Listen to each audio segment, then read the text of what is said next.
Long march پر حملے کا مقدمہ تھانہ سٹی وزیر آباد میں درج کر لیا گیا ہے۔ F I R sub inspector Amir Shahzad کی مدیریت میں درج کی گئی ہے۔ سابق وزیر اعظم عمران خان پر فائرنگ کا مقدمہ قتل، اقدام قتل اور انسداد دہشت گردی کی دفعات کے تحت درج کیا گیا ہے۔ مقدمے میں صرف نوید نامی ملزم کو نامزد کیا گیا ہے۔ ایف آئی آر کے متن میں کہا گیا ہے کہ عمران خان کنٹینر پر اللہ والا چوک سے وزیر آباد آ رہے تھے۔ شام 4 بجے کے قریب ملزم نوید نے پستول سے فائرنگ کر دی۔ فائرنگ سے مارچ میں شامل معظم گولی لگنے سے دم توڑ گیا۔ کنٹینر پر سوار 54 P T I Imran Khan زخمی ہوئے۔ ایف آئی آر میں 11 معلوم اور کچھ نامعلوم زخمیوں کا ذکر بھی ہے۔ متن کے مطابق ایک پی ٹی آئی کارکن نے ملزم کو پکڑنے کی کوشش کی۔ کارکن کے پکڑنے کی وجہ سے ملزم نوید مزید فائرنگ نہ کر سکا۔ عمران خان بعد ازاں طبی امداد کے لیے لاہور روانہ ہوئے۔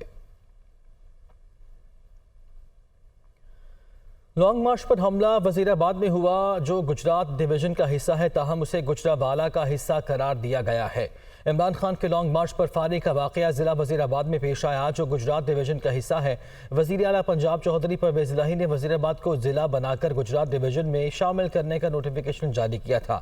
پولیس نے جو ایف آئی آر درج کی ہے، اس کے مطابق لانگ مارچ کے دوران عمران خان اور دیگر رہنماؤں پر فائرنگ کا واقعہ گجرانوالہ میں پیش آیا۔ ذرائع کے مطابق ضلع کی تبدیلی کی وجہ سے تفتیش پر اثر پڑ سکتا ہے، تاہم پولیس نے اسے کلیریکل غلطی قرار دیتے ہوئے کہا ہے کہ تصحیح کر دی جائے گی۔ دوسری جانب تحریک انصاف نے عمران خان پر حملے کی درج ایف آئی آر کو مسترد کر دیا ہے۔ تحریک انصاف کے رہنما فواد چودھری نے ٹویٹ کیا اور کہا، ہماری مرضی کا مقدمہ درج نہ ہوا تو قبول نہیں کریں گے۔ ہمارے نزدیک ایسی ایف آئی آر کاغذ کا بے وقت ٹکڑا ہوگی۔ Tehreek Insaf F I are پر اپنا موقف دے چکی۔ سابق وفاقی وزیر حماد اظہر نے بھی ٹویٹ کیا، کہا کہ عمران خان نے جن افراد کا نام لیا وہ ایف آئی آر سے غائب ہیں۔ ایسی فرمائشی ایف آئی آر کا نام تبدیل کر کے این آر او رکھ دینا چاہیے۔ فاروق حبیب نے بھی رد عمل میں کہا، قاتلانہ حملے کو کور کرنے کے لیے مذہبی رنگ دینے کی کوشش کی گئی ہے۔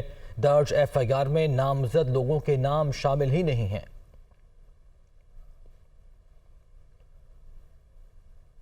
وفاقی وزیر داخلہ رانا ثناءاللہ نے کہا ہے کہ حملے میں کوئی اور ملوث نہیں، ہمارے خلاف مقدمہ درج کرائیں، شامل تفتیش ہونے کو تیار ہیں۔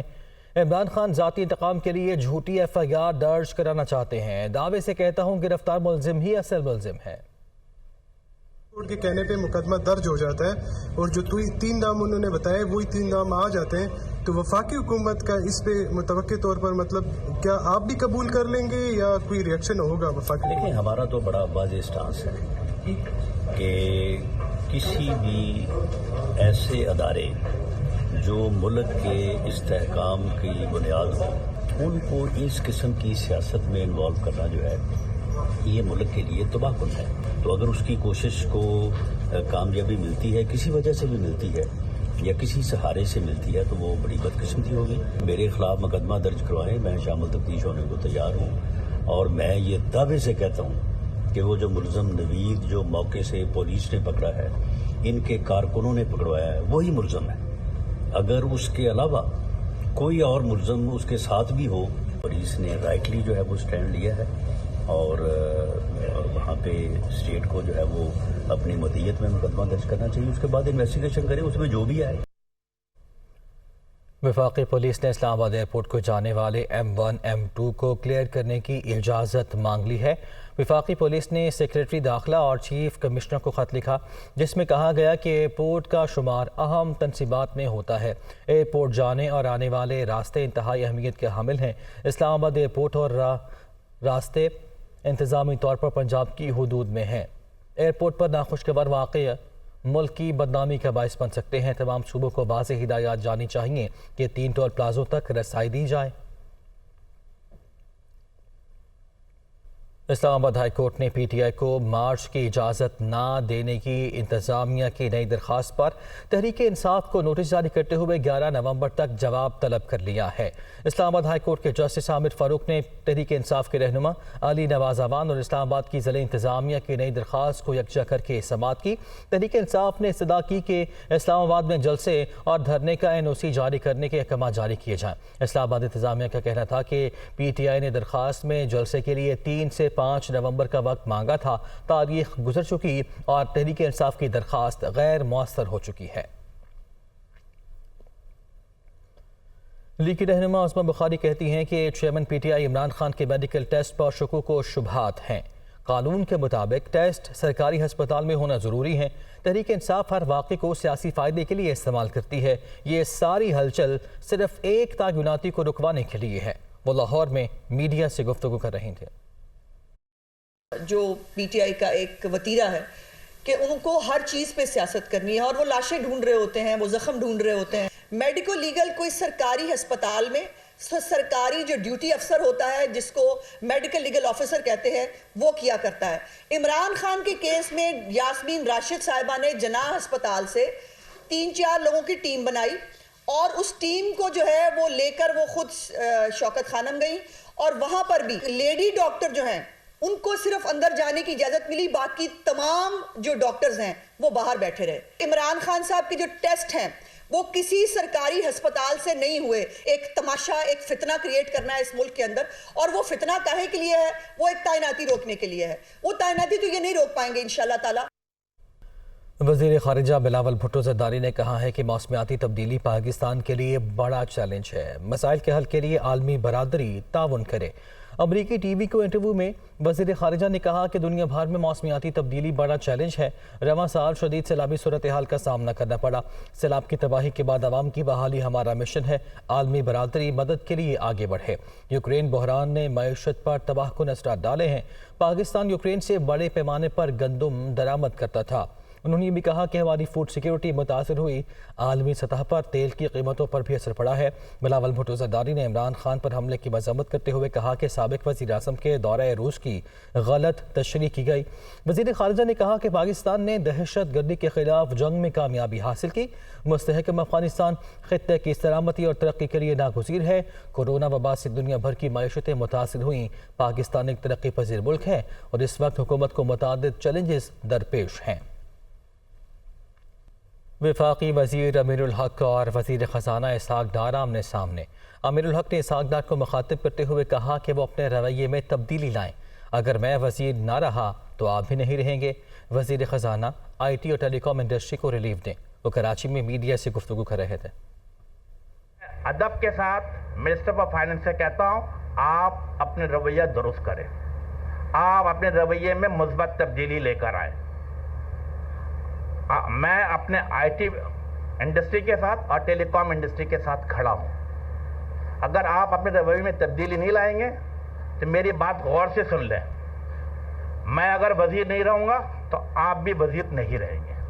میرا مطلب آپ سمجھ رہے ہیں۔ تو آپ کو میرے آئی ٹی انڈسٹری کے لوگوں کو ریلیف دینا ہوگا، آپ کو ٹیلی کام انڈسٹری کے لوگوں کو فیسیلیٹیٹ کرنا ہوگا۔ ہم آپ کے پاس پروپوزل لے کر اس ہفتے دوبارہ آ رہے ہیں، and I am very much hopeful کہ آپ، چونکہ پرائم منسٹر کا انسٹرکشن ہے تو آپ اس پہ عمل کریں گے۔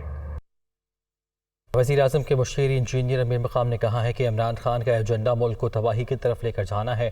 وہ جھوٹ بول کر عوام کو گمراہ کر رہے ہیں۔ عمران خان نے سائفر کے حوالے سے بھی جھوٹ بولا۔ وہ لاہور میں پریس کانفرنس کر رہے تھے۔ لوگ عمران کی قیادت میں لگے ہوئے کہ وہ پاکستان کی تباہی کے پیچھے لگے ہوئے، وہی لوگ جو آج نعرے لگا رہے باہر ان کو گمراہ کرنے کے پیچھے عمران خان لگا ہوا ہے اور گمراہ کر رہے اور جھوٹ پہ جھوٹ بول رہا ہے، جھوٹ پہ جھوٹ۔ پہلے وہی سائفر والی جھوٹ نکل آئی اور کہتے ہیں کہ مجھے کس طرح سازش ہوئی، امریکہ نے کیا، فلاں نے کیا اور مجھے زبردست سے ہٹایا گیا۔ ارشد شریف صاحب ہم سارے مذمت کرتے، وہ صحافی کے ساتھ ساتھ ایک پاکستانی ہے، اور پاکستانی کے ساتھ جہاں بھی زیادتی ہوتی ہے، ناانصافی ہوتی ہے تو ہم بحیثیت قوم نیشن اس کو کنڈیم کرتے، اس کی مذمت کرتے۔ سابق وزیر اعظم عمران خان کے حوالے سے جاری تھریٹ الرٹ میں نامزد نور رحمان کوچی سامنے آ گئے۔ نور رحمان نے مراد سعید کے الزامات کو مسترد کر دیا ہے۔ اسلام آباد میں پریس کانفرنس کرتے ہوئے کوچی قبیلے کے سربراہ نور رحمان کوچی نے کہا 18 جون کو خیبر پختونخوا حکومت نے ان کے نام سے تھریٹ لیٹر جاری کیا۔ خط میں لکھا ہے کہ عمران خان کو قتل کرنا چاہتا ہوں، اس کے بعد مجھے اٹھوایا گیا، تفتیش کی گئی اور بے گناہ قرار دے کر گھر پر چھوڑ دیا گیا۔ نور رحمان کوچی نے کہا کہ مراد سعید نے پریس کانفرنس میں میرا نام لیا، مجھے افغانی کہا اور سرغنہ کہا گیا، وہ کبھی مراد سعید سے نہیں ملے۔ تھریٹ لیٹر میری فیملی کے لیے خطرہ ہے، سپریم کورٹ اور حکومت انہیں تحفظ فراہم کرے۔ CCPO لاہور غلام محمود ڈوگر کی معطلی کے خلاف لاہور ہائی کورٹ میں دائر درخواست کی سماعت آج ہوگی۔ جسٹس مزمل اختر شبیر درخواست پر سماعت کریں گے۔ CCPO لاہور غلام محمود ڈوگر نے معطلی کے خلاف درخواست دائر کر رکھی ہے، جس میں وفاقی حکومت، سیکریٹری اسٹیبلشمنٹ اور پنجاب حکومت کو فریق بنایا گیا ہے۔ درخواست میں موقف اختیار کیا گیا ہے کہ وفاقی حکومت نے 27 اکتوبر کو 3 ڈوز میں عہدے کا چارج چھوڑنے کا نوٹیفیکیشن جاری کیا اور 5 نومبر کو عہدے سے معطل کر دیا۔ وفاق کے عہدے سے معطلی اور ٹرانسفر کے نوٹیفیکیشن کو غیر قانونی قرار دے کر کالعدم قرار دیا جائے۔ ممنوعہ فنڈنگ کیس میں عمران خان کی FIA میں طلبی کا یہ معاملہ ہے۔ لاہور ہائی کورٹ کے جسٹس علی ضیاء باجوہ نے کیس کی سماعت سے معذرت کر لی ہے۔ جسٹس علی ضیاء باجوہ نے کیس کی فائل چیف جسٹس کو واپس بھجوا دی۔ چیئرمین تحریک انصاف عمران خان کی جانب سے ممنوعہ فنڈنگ کیس میں FIA میں طلبی کو ہائی کورٹ میں چیلنج کیا گیا تھا۔ جج کی معذرت کے بعد کیس دوبارہ سماعت کے لیے مقرر کیا جائے گا۔ زیارت اور کوئٹہ میں تیز ہواؤں کے ساتھ سردی کی شدت میں اضافہ ہو گیا۔ کوئٹہ کے مختلف علاقوں میں تیز ہواؤں کے ساتھ کہیں ہلکی اور کہیں تیز بارش ہوئی، جس کے بعد سردی کی شدت میں اضافہ ہوا ہے۔ محکمہ موسمیات کے مطابق بارش کا سلسلہ جلد تھم جائے گا، البتہ سردی کی شدت یوں ہی برقرار رہے گی۔ کوئٹہ کے علاوہ زیارت، ہرنائی، دکی اور گردنواں میں بھی بارش ہوئی ہے۔